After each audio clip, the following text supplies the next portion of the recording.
This is Top Shop Podcast. Shop Podcast. Top Shop Podcast. Podcast for automotive service business owners by Paul Donahue.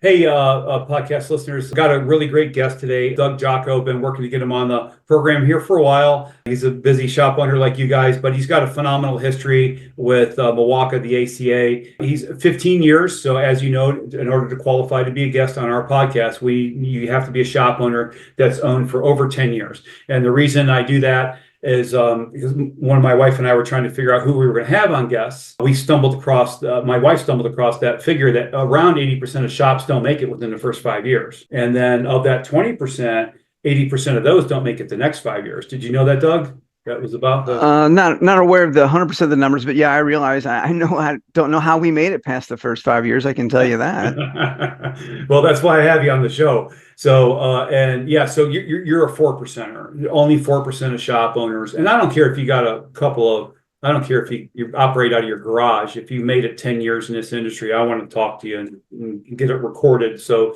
in the future, other shop owners can say, oh yeah, I remember what that one guy said. I think I'll do that.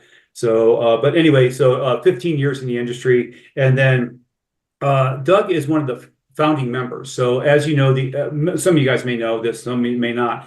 If you don't know what MWACA is, you need to go to MWACA, I think .org, and look at it. Okay, so Sherry Hamilton was involved with the ACA, and some things weren't going right. So she went to you, right, Doug, and went to some other people, and you guys decided to create ACA. So Doug's the chapter member of the Midwest Auto Care Alliance.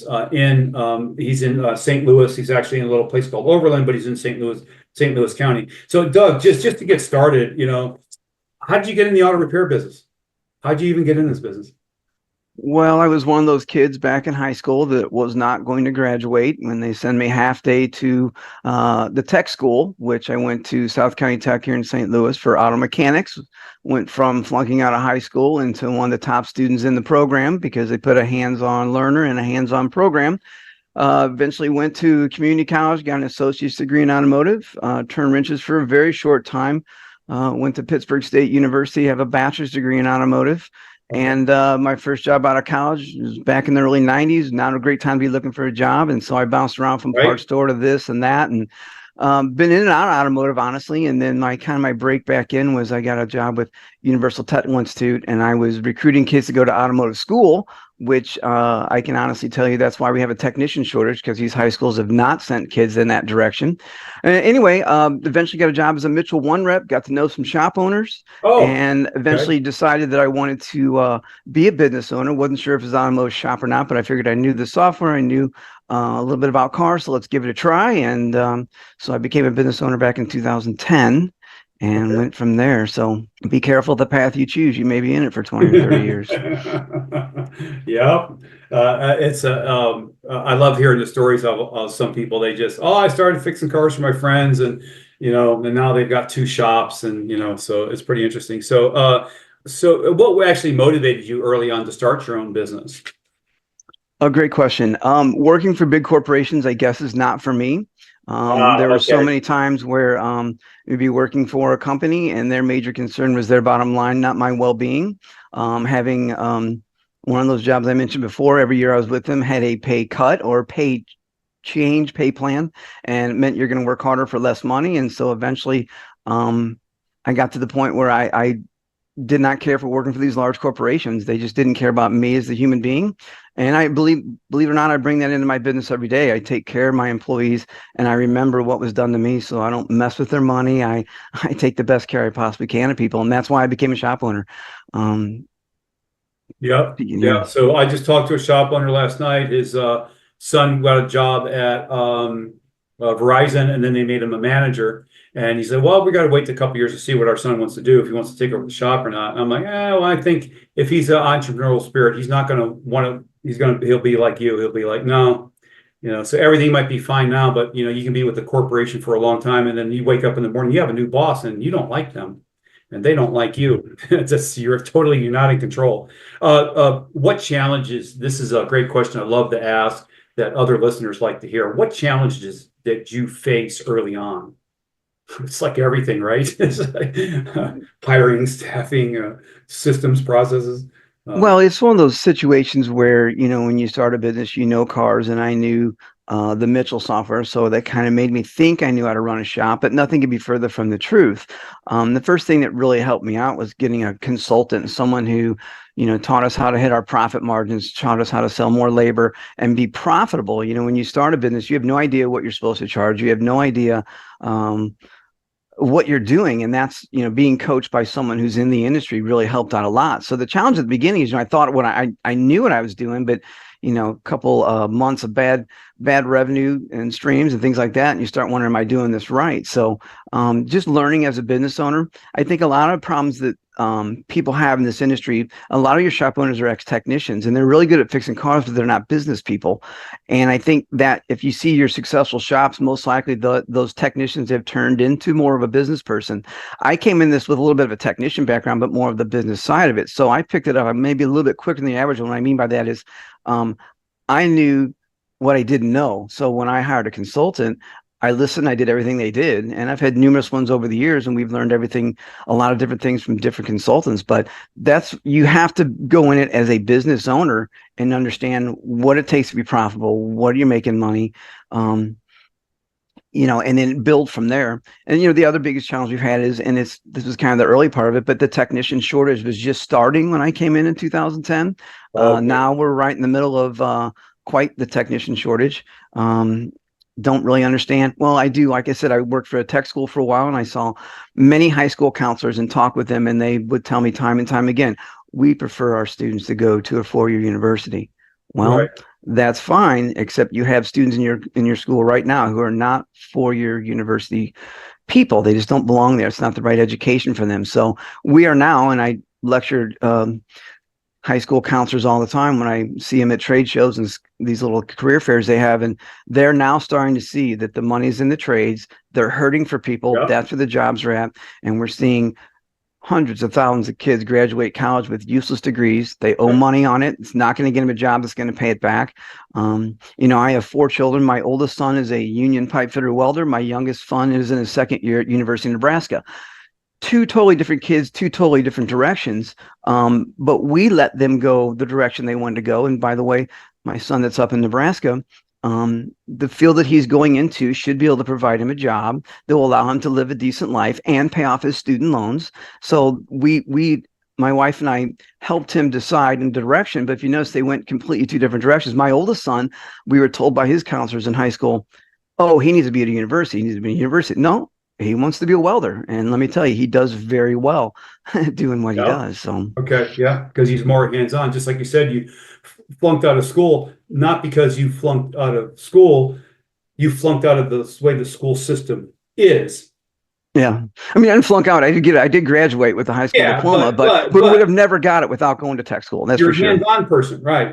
That's how you learn. And our school system is sit down and memorize this text and take this test, which you forget all of that within a few weeks anyway, and then to get your degree. So like you said, yeah, a lot of it, it's coming full circle because top master techs are making 100,000 plus, and you've got people with master's degrees in all kinds of fields, and they can't get a job anywhere. Yeah. So I'm really wanting to see a resurgence in the tech trades again, coming back. So, and by the way, you mentioned something I hear repeatedly, a theme. A lot of successful shop owners, they have a coach. ATI, I think, is the 300-pound gorilla in that room with the massive years of coaching experience, and really super successful shop owners have the only ones that can be qualified as a coach. And then management training, like AMI, Automotive Management Institute, with full courses. So someone who knows nothing, a technician that knows nothing about auto shop management, can get a complete course that's 20, 30 years of experience honed. And then an SEO or a digital marketing agency that's moving them up consistently and providing them the leads that they want to fill their lifts. I see those shop owners have those three things in place. So it's great that you used a coach and you learned a lot from them, because I really get that to other shop owners. If you're not using a coach now, there's a success principle that I apply myself. Seek out those who have already done what you want to do. My wife and I belong to a mastermind program of 250 agency owners in the US. We meet in the Miami 3 times a year, and we share massive amounts of phenomenal information with each other. So what do you feel, Doug, are the core values or guiding principles that has contributed to your success in you making it 15 years in this industry? So, well, you've heard the saying before, let's have a little integrity. You can't have a little integrity. You either have it or you don't. And that's the big thing that's made the difference in my life. Is my wife and I run a Christian business. We've never screwed a customer intentionally, or I'm sure a car got through there we didn't know something about, but we've always had the customer's best interest in mind the entire time we've been here. And if you look at our Google reviews, you'll see that we take care not only of our employees, but of our customers. And you can't make everyone happy. There's no way you'll ever do that. But it's having integrity. And integrity is kind of the thing that encompasses everything else. Honesty, loyalty. But like I said, the integrity is what's got us this far. And unfortunately, in this country, there's a lot of people who lack integrity. And it's kind of sad to see the direction that we're going with all that. Yeah, I agree with you. And I think a lot of other people in America do too. So I'm very hopeful for this country and the next coming election. So yeah, I never dreamed in my wildest imaginations that my country that I believe in. I have a flag that flies out in front of my home, and I'm like you. I'm very American, and so let's just hope things turn around. I'll have some hope for our country, but yeah, integrity is kind of like being a little pregnant. Either she is or she isn't, right? So it's the same thing with integrity. So, and it sounds like you bake that into your shop culture. And that's absolutely. I'm always hearing about shop culture. So, speaking of shop culture, it's a great question to ask. Do you do anything with your staff? Do you do some shop owners do a weekly breakfast or lunch or whatever? It's a family that eats together, stays together mentality. Do you do anything like that, or is there any advice that you can give to a younger shop owner on how to create good shop culture? And I think you said the most important thing. If you start with integrity, everything else from there will filter down. We have meetings occasionally here and there as needed. I'm out in the shop every day. My guys know they can come in, know, like, and trust me. We do our best to take care of people. I think, if you want to talk to like a younger shop owner, the one thing you have to realize when you go into business, sometimes I refer to this place as the Jammin Child Care Center, because I have to put up with employees and things like that. And don't get me wrong, I love them guys. And the worst thing about being in business is your employees. The best thing about being in business is your employees. But you have to realize that you're going to be more than just a boss to these people. Once they know, like, and trust you, they're going to come to you with problems, and you have to be there for them. One of my technician's best friends killed himself a couple of years ago. So that was a long conversation in the office of helping him through that. One of my employees just got some horrible news on Tuesday. I was the first person he went to.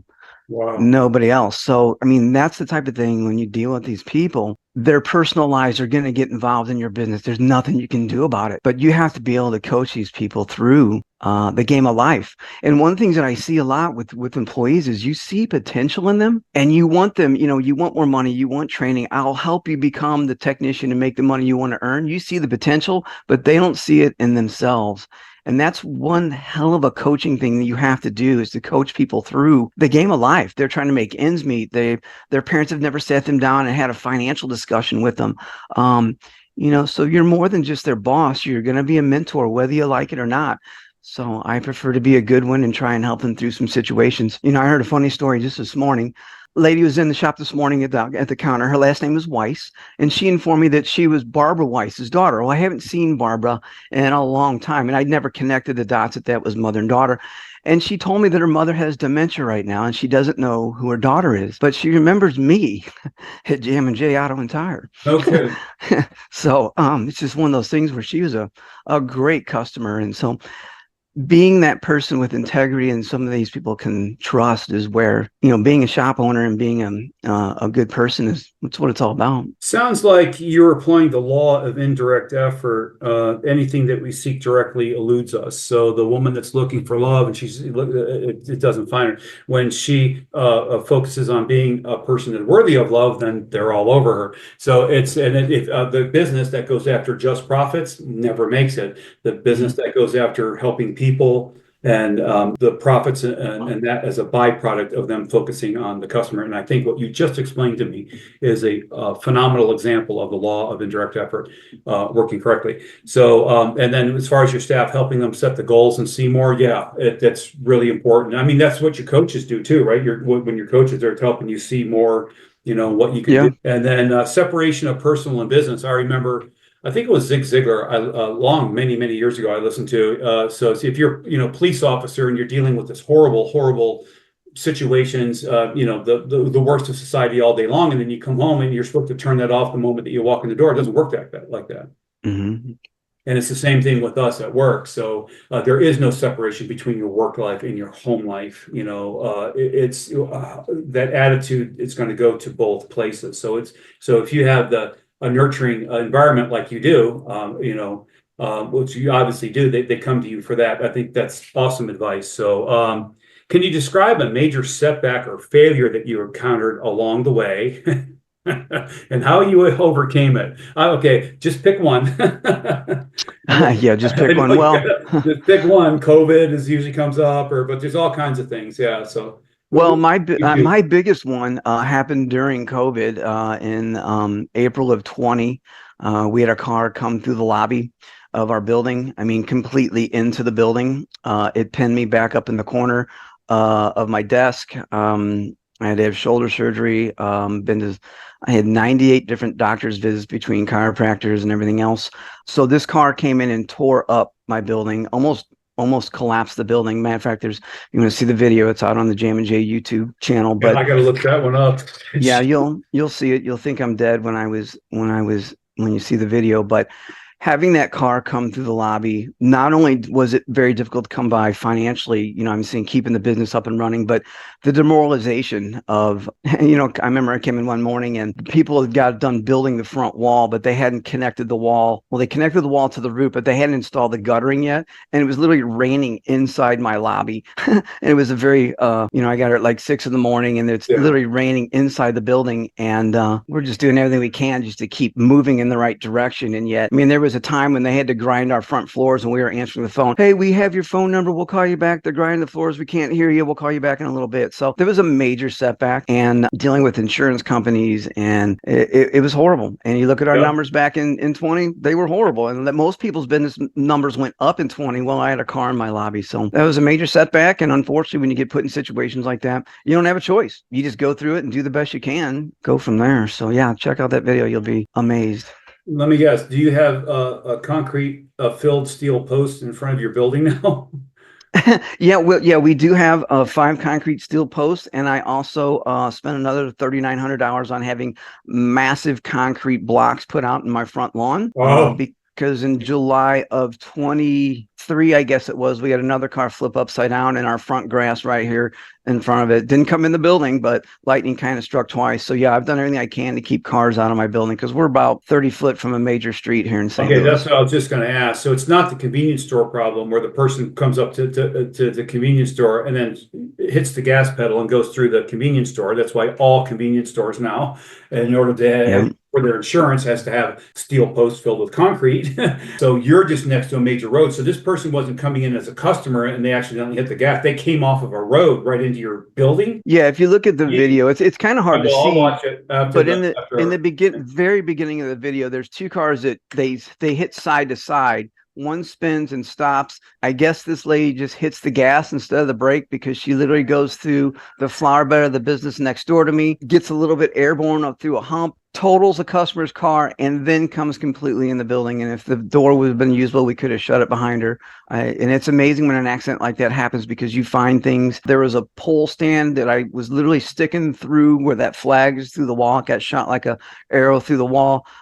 We found bricks underneath my desk, which is in the other room. It's just an amazing catastrophe is what happened. And like I said, I'm lucky to be alive. I got smashed, but I didn't get crushed. And now the shoulder surgery is rehab and everything else, we're doing fine with it. But yeah, I'm lucky to be here. I really am. Yeah, well, thanks for that. That's one of my favorite questions I ask at every podcast. So that's a unique one. I haven't heard that one yet. So you had already mentioned before coaching. So what role? Because I think this is real important to drive home to other shop owners, especially the younger shop owner. It's a two-part question. So what role do you think has mentorship played in your career? Well, I mean, the more the mentorship of it's come from other shop owners here in St. Louis. Most of them are in the St. Louis MWACA chapter.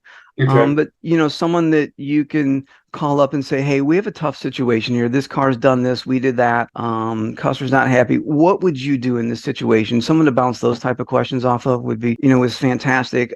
There's been times where, I have a good buddy of mine, his name's Kevin Thomas, it's Kevin's Car Care down in Barnhart, just south of St. Louis. And I was probably on the phone with him once a week for the first 2 years. What do I do now? Right. So that shoulder to cry on or someone to talk you down off the roof is huge, because being a business owner is very taxing. It's very stressful. Employees don't understand the amount of stress you go through on a daily basis. And I take it personally. I know their paychecks depend on this business. I am responsible for their livelihood. So that's a lot of stress to throw on somebody. It's not for the faint of heart, I guess is the way to say it. Nope. There's research on entrepreneurs, and it's like they say that the most business owners aren't quite right mentally anyway, because the rest of the people are employees. So you got to be a kind of a special person to take on this self-punishment, so to speak. Yeah, that's true, It really is. I mean, I worked a 14-hour day yesterday, but that's the way it is. You work hard 8 to 10 years. And then a lot of businesses, they finally make it, and then everybody says how lucky you are, So anyway, Yep. How do you stay innovative and adapt to the changes in your industry? Because we sure do have a lot going on in our industry.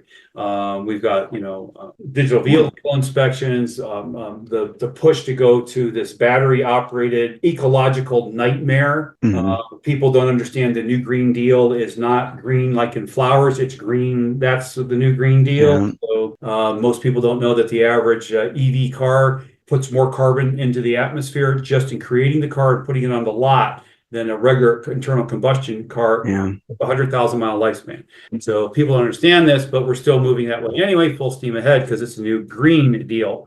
Yeah. So for certain companies and people. And we don't have the power grid to support these cars. That's No. the biggest challenge I see. So we can't move away from nuclear and coal burning power plants, go to solar and wind and expect this to work. So that's a pipe dream. But your question was how to keep up with everything. I mean, one of the worst things you can say to me as an employee is, well, that's how we've always done it. Okay. Because these cars have changed. I mean, you look at your typical Honda water pump timing belt, we used to get $1,200 for it, do them all day, take those jobs all day long. Today, to go in one of these GM 4-cylinders and do a timing chain, every single bolt has a torque spec. It's a stretch to yield bolt, and it has to be replaced when you do the job, if you're going to do the job right. So that requires a torque wrench. Back in the old days, guy had a wrench, brash together, the guy was going down. Today, we have to torque spec and buy every single bolt in that same similar type job. If we don't have to drop the engine out of the car to get to it, it could be $3,000-$4,000.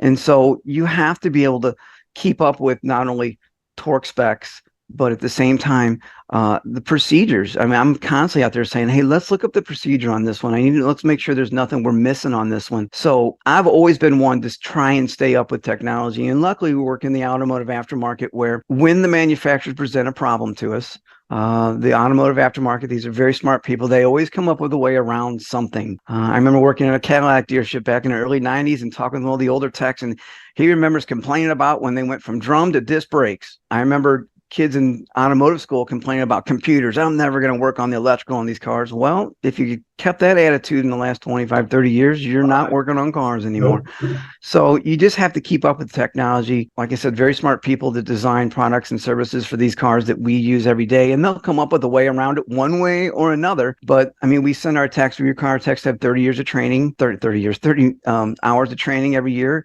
And you have to stay up on this stuff. And as this stuff rolls out of the dealerships 3, 4, 5 years later, we're starting to see this technology, and you have to be up on it or you're not going to be here for long. Right.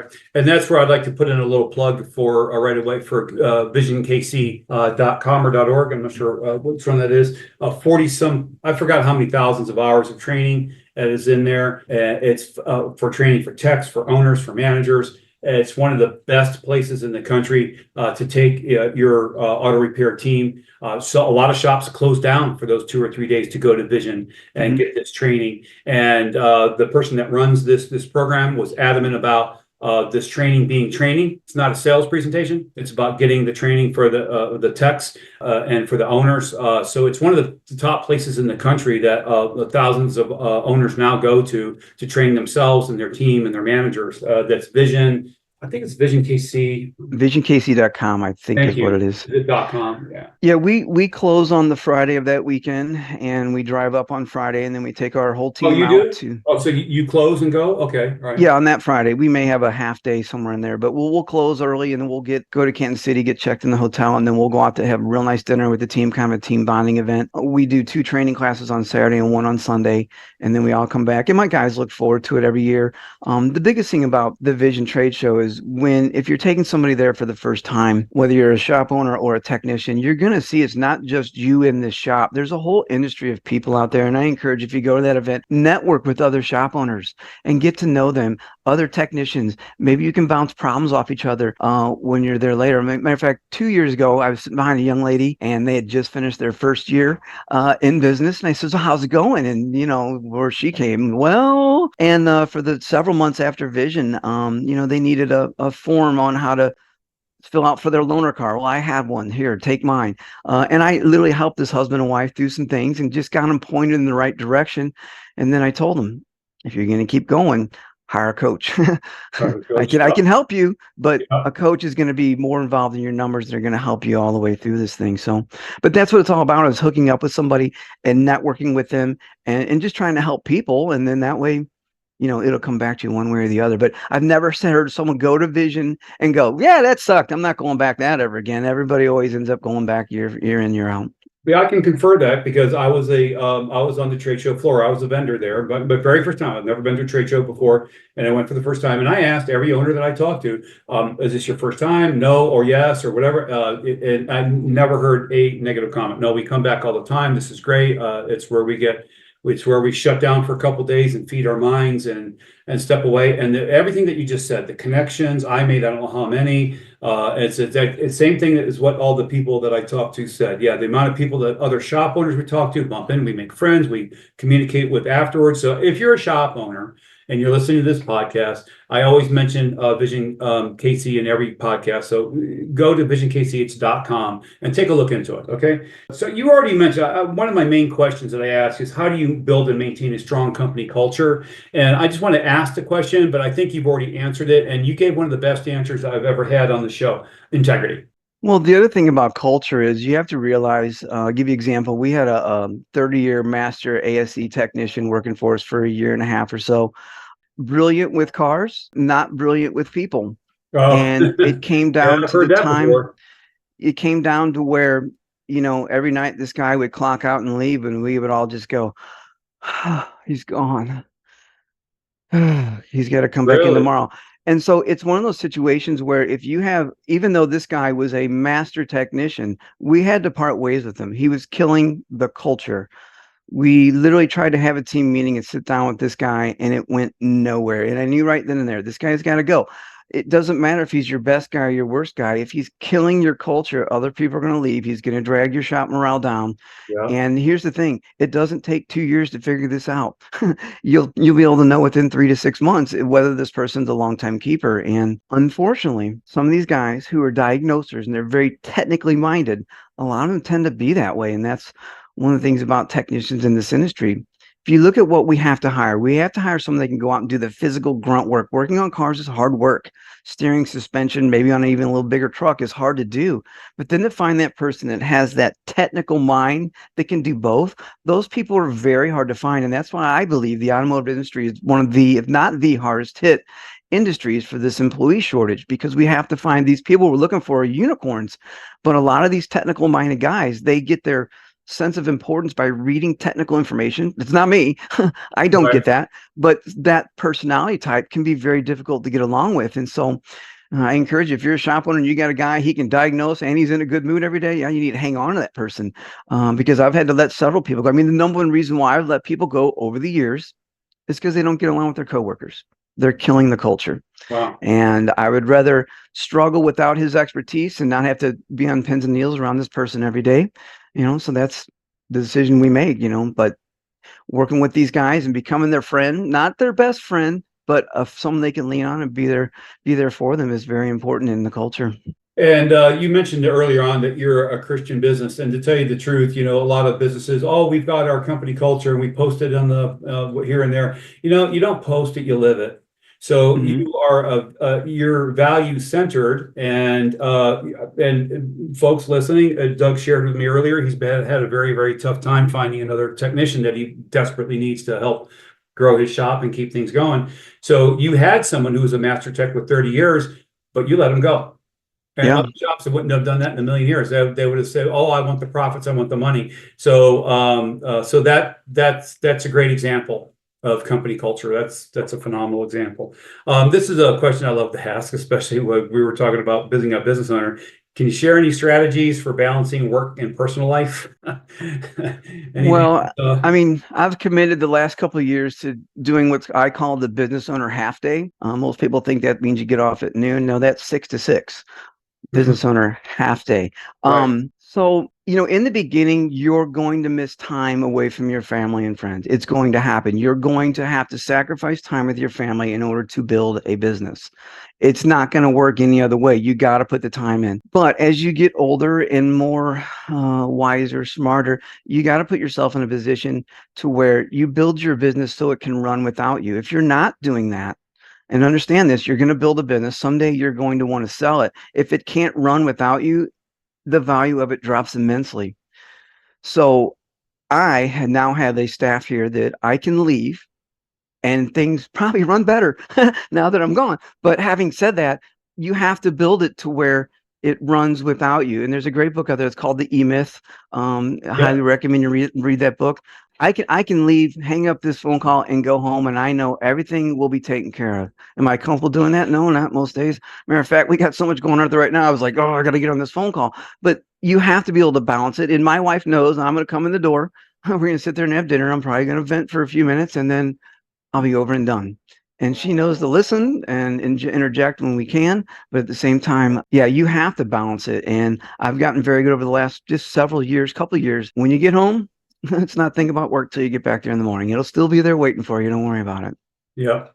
Yeah, you mentioned several things that were really important. So coaching really helps with that work-life balance, I think. But you mentioned a book that I'm very familiar with, the E-Myth. In E-Myth, what was the author's name? I just read. It's a thick book. Let me save you. Ray Kroc went to work on a hamburger stand, not in a hamburger stand. So all that book that I read 20 years ago, I memorized that. And I hear that all the time. So in my mastermind group that I belong to with the 249 other agency owners, that's our goal, same as yours. We want to get to the point where we own the business and we leave for a month and things operate actually better after we're gone when we get back, because we've got that in place. And it's really hard. It's very, very hard to work on the business, not in it. So I'll spend 10 to 12 hours a day working in my business, and then I spend 2 to 4 hours a day working on my business. It's my work. That's my work after work, or my work before work. That's what I call it. Anyway, money's really important. You're not going to grow a shop. You're not going to stay in business past them first 5 years if you're not handling your finances. So any great important lessons you've learned about finances and making wise decisions financially that's going to help another shop owner? Well, I mean, you have to have your profit margins in place. If you're giving your work away, and this happens a lot with shop owners that were technicians, they see it as so easy to do. We'll just charge $50 for it or whatever. But the average person out there can't fix their own car. And I use the example of, people complain about a lot of things that we do, like our labor rate or what our diagnostic charge or things like that. But the fact of the matter is, when the guy comes to your house to fix your washing machine, he has a minimum of $200 just to walk in the door. And one of the things that we do as an automotive industry is, why do we discount our diagnosis? You hired a guy who has expertise, you paid the money, you've trained him, Why would you give away that time? I mean, I just took a phone call right before I got on here, and I told somebody that we're $220 to take a look at a check engine light. Well, that was way too expensive for her. Well, first off, if she doesn't have the 220 to fix it, to get it looked at, she's not going to have the money to have the repair done either. And some of these parts store chains, they really get on my nerves, because what happens is they pull these codes across the counter, and then they sell a person a part that they know is not going to fix this car. I wouldn't be surprised if some of these parts chains sell more wrong parts than they do right parts, and they make millions of dollars doing it. It's a slippery slope that we go down here, but you have to know your profit margins. You have to be able to get the profit on your part. You have to be able to hit your labor margins, because no matter how you look at your business, we all run an automotive repair shop and we all have overhead. You have to overcome your overhead. The average person that walks in your door doesn't understand that, your shop goes through $600 a month in brake clean. They don't understand that overhead. So when the guy walks in and says it's $200 just to look at your washing machine, we need to be proud of that. What we do for a living, we are working on something that can kill somebody if it's not repaired correctly. We're working on advanced technology. This is not second level technology. This is the most advanced technology in the world, and we are responsible for it. And we as an industry, we need to step up and start charging what we're worth. And that's the biggest thing about these cars. It doesn't matter how you break your business down. If you're not making money, you're not going to be in business for, like you said, the 8-10 years. You have to hit your profit margins. You can cut costs here, you can cut costs there, but if you're not selling your products and services for the right amount, you're not going to make it long term. Okay, excellent advice. Yeah. Tom Ham, I'll give him a quick plug. He owns the Automotive Management Network. Tom runs an exceedingly successful high volume auto repair shop in Michigan, but he lives in Florida for the last 20 years or whatever. So he's an owner. He runs his shop from Florida. But over the 21 years, he's put together Automotive Management Network, $199 a year to belong. So, and you can put that badge on your website also. But he's got all 200, I don't know, hundreds and hundreds of shop owners, what they charge for all these different services. So if you ever want to go in there and see what all these other shops charge, because I've heard this from other shop owners like you, Doug, you really need to ask for the right amount of money for the repair work. So the shops that get caught in that, it's $220, I'll give you 200. Yes, I'm sorry. What did you just say? You got to really let the customer know right away that you're not a used car dealer, you're an auto repair shop, and send those customers to your enemy. Hey, I know a great shop down there. He'll bicker with you. Go talk to that guy. Send him down the road.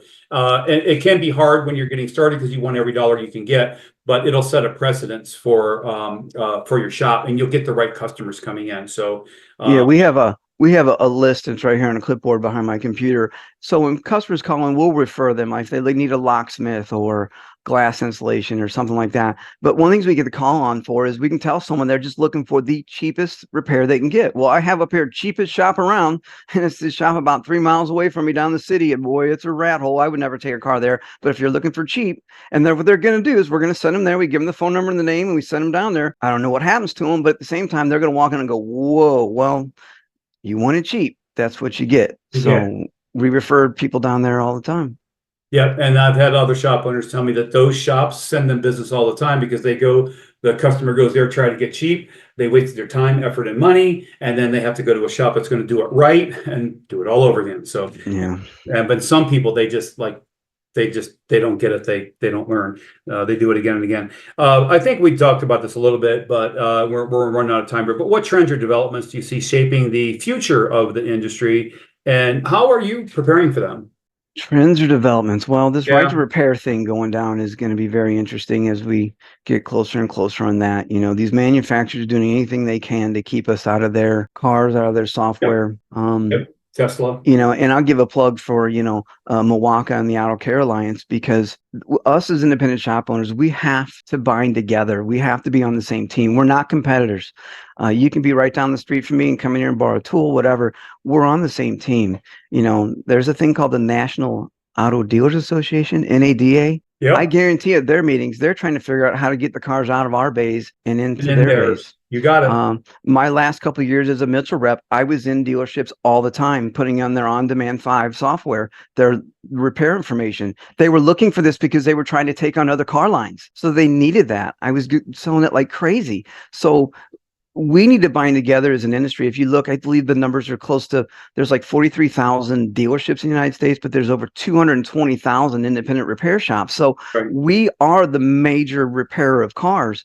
And we have to stop looking at what the guy's doing down the road as a competitor. We have to bind together because every day there are people out there trying to take the cars out of our shop.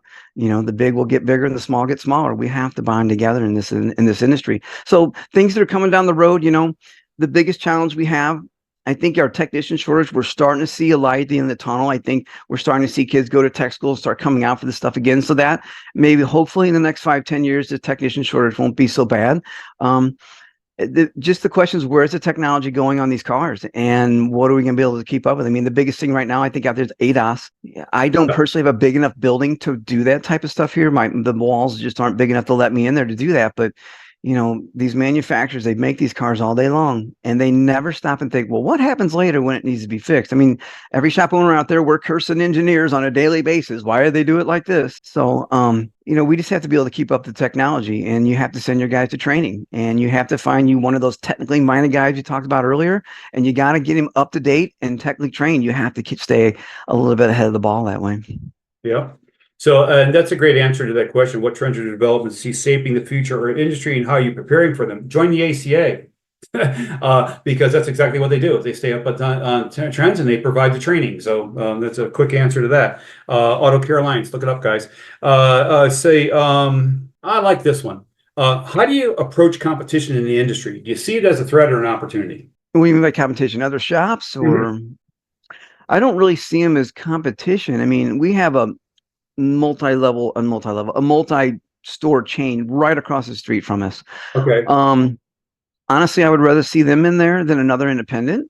And they send customers over here all day long. I mean, when I mean by sending customers over, they send stuff that they don't want, I'm sure. And of course, I'll send the stuff I don't want back over there to them. Okay. But at the same time, once every week, somebody comes and goes, well, I'll never go in that place again. So I don't think they hurt us at all. I think they kind of help us. But there's so many shop owners over the years that I've helped, and they've helped me. I mean, I remember when the car came in the lobby, I had a shop owner and one of his techs come over and help clean up the mess the next day. So we're not in competition with each other. I mean, even if the shop's right across the street, I don't think we're in a situation where we're trying to steal each other's customers. A high tide floats all boats. To be able to call up another shop owner and borrow a tool or ask, hey, we got a problem on this car, that's invaluable information. We have to have that. So you just have to be able to get along with the other kids in the sandbox and work together, not against each other.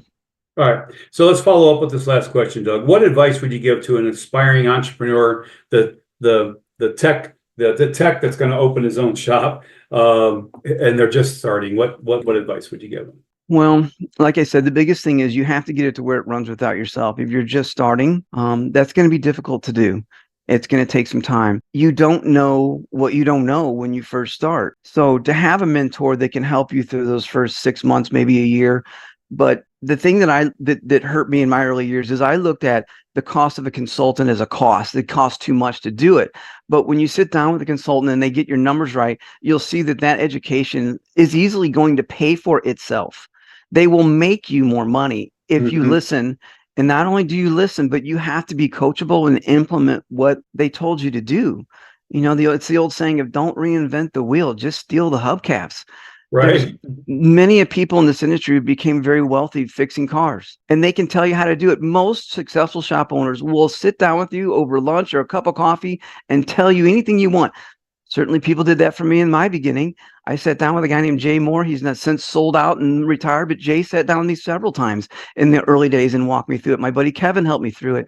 Bob McGartland over at Robinwood has been a mentor of mine.